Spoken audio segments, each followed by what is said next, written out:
ఈరోజు మనం చెప్పుకోబోతుంది marks versus rank. మీ యొక్క మార్క్స్‌కి ఎంత ర్యాంక్ వచ్చిద్దో ఈరోజు మనం ప్రిడిక్ట్ చేయబోతున్నాం. Hello guys! Welcome back to arise. First of all మీరు ఈ వీడియోని క్లిక్ చేసినందుకు చాలా చాలా థాంక్ యూ అన్నమాట. అలాగే ఈరోజు మనం చెప్పుకోబోతున్న టాపిక్ ఏందంటే మార్క్స్ వర్సెస్ ర్యాంక్. మీ యొక్క మార్క్స్‌కి ఎంత ర్యాంక్ వచ్చిద్దో ఈరోజు మనం చెప్పబోతున్నాం. సో ఇంకేం లేట్ లేకుండా లెట్స్ బిగిన్ అవర్ వీడియో. మీ యొక్క ర్యాంక్‌కి యూజ్ అయ్యే ఈ రెండే రెండు ఎంసెట్ మార్క్స్, అలాగే మీ యొక్క ఐపీ మార్క్స్ 600కి. అంటే మీరు ఫస్ట్ ఇయర్లో, అలాగే సెకండ్ ఇయర్లో ఎంపీసీ, అలాగే ప్రాక్టికల్ 60 మార్క్స్, ఈ మొత్తం కలిపి 600కి ఈ రెండు కలిపి తీసుకుంటారన్నమాట. అంటే ఎంసెట్కి 75%, మీకు ఎన్ని మార్క్స్ ఇస్తే అన్ని మార్క్స్ని 75% డివైడ్ చేసి, అలాగే మన ఐపీ అంటే 600కి మీకు 25% ఇస్తారు. ఈ రెండు కలిపి 100%కి మీ ర్యాంక్ అనేది ఇస్తారనమాట. ఈ సోదంతా ఎందుకు నేను చెప్తా, వెబ్సైట్, మంచి వెబ్సైట్ చెప్తాను. ఆ వెబ్సైట్లో మీరు మీ మార్క్స్ని, అలాగే మీ యొక్క ఎంసెట్ మార్క్స్, అలాగే ఐపీ మార్క్స్ని ఎంటర్ చేస్తే మీరు మీ ర్యాంక్ని చూడొచ్చు అనమాట. అంటే మీ ర్యాంక్ వచ్చింది అనమాట. సో ఇంకేం లేట్ లేకుండా ఆ వెబ్సైట్ ఎందుకు చూసిద్దాం. గూగుల్లోకి వెళ్ళి ర్యాంక్ ప్రిడిక్టర్ ఎంసెట్ 2025 ఏపీ అని కొట్టి సెర్చ్ చేయండి. ఇక్కడ మీకు ఏపీ ఎంసెట్ ర్యాంక్ ప్రిడిక్టర్ 2025 అంటే ఫస్ట్ వెబ్సైట్ని ఓపెన్ చేయండి. లోడ్ అయిన తర్వాత మీకు ఇక్కడ ఫస్ట్ ఎంసెట్ మార్క్స్ ఎన్నో మీరు ఎంటర్ చేయండి. నేను ఇక్కడ ఒకటి చెప్తాను మీకు. ఫర్ ఎగ్జాంపుల్ మీకు ఎంసెట్ మార్క్స్ అనేవి చాలా హైగా వచ్చినాయి, అలాగే ఎంపీసీ ఈ 600కి చాలా తక్కువ వచ్చింది, అంటే 450 వచ్చినాయి అనుకోండి. దీంట్లో ఒక 60 మార్క్స్ వచ్చినాయి అనుకోండి.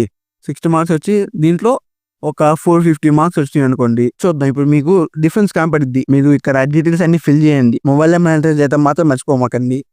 మీకు మీ దగ్గర ఉండే మొబైల్ నెంబర్ ఎంటర్ చేయండి, ఎందుకంటే దానికి ఓటీపీ వచ్చింది. సో కంటిన్యూ చేయండి. మీకు ఒక ఓటీపీ వచ్చింది మీ నెంబర్కి. దాన్ని ఇక్కడ ఎంటర్ చేసి వెరిఫై చేసుకోండి. వెరిఫై చేసుకున్న తర్వాత మీ యొక్క ర్యాంక్ అనేది వచ్చేసిద్ది అనమాట. అంటే నేను ఎంత కొట్టాను, ఇక్కడ మీకు 85 నుంచి 90 లోపు ర్యాంక్ వస్తుంది. అంటే మీకు 55 మార్క్స్ అనేవి మీకు వచ్చి, అంటే సారీ 60 అంత 55 నుంచి 60 మార్క్స్ వచ్చి, అలాగే మీరు 450 మార్క్స్కి అంటే 600కి 450 మార్క్స్ వస్తే మీకు 85 నుంచి 90 లోపు ర్యాంక్ అనేది వస్తుంది. ఫర్ ఎగ్జాంపుల్ నేను మారుస్తా, లాగిన్ చేయను మళ్ళా. ఇందాక నేను ఇక్కడ 60 మార్క్స్ అలా 55 రాసాను. ఇప్పుడు నేను 45 మార్క్స్కి ఇది 550 వచ్చింది అనుకోండి మార్క్స్. ఇందా మనకి 85 నుంచి 90 లోపు వచ్చింది.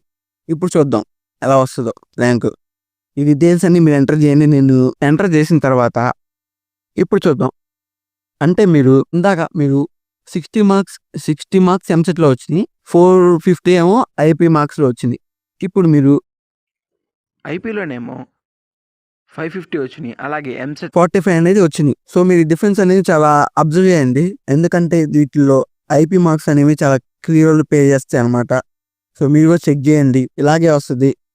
ఇవన్నీ ఎగ్జాక్ట్గా ఏం రాదు, ప్రిడిక్షన్ అనమాట. వీటిలోనే వస్తుందండి ర్యాంకు. సో మీరు ఒకసారి ట్రై చేయండి. మీ ప్రిడిక్షన్ ర్యాంక్ ఎంత వచ్చిందో కింద కామెంట్ సెక్షన్లో మెన్షన్ చేయండి. అలాగే మీకు ఈ వీడియో నచ్చినట్టయితే లైక్ చేయండి, మీ ఫ్రెండ్స్ కూడా షేర్ చేయండి. అలాగే సబ్స్క్రైబ్ చేసుకోవడం మాత్రం మర్చిపోమాకండి. నోటిఫికేషన్ ఆన్లో పెట్టుకోండి. అలాగే thank you for watching till the end.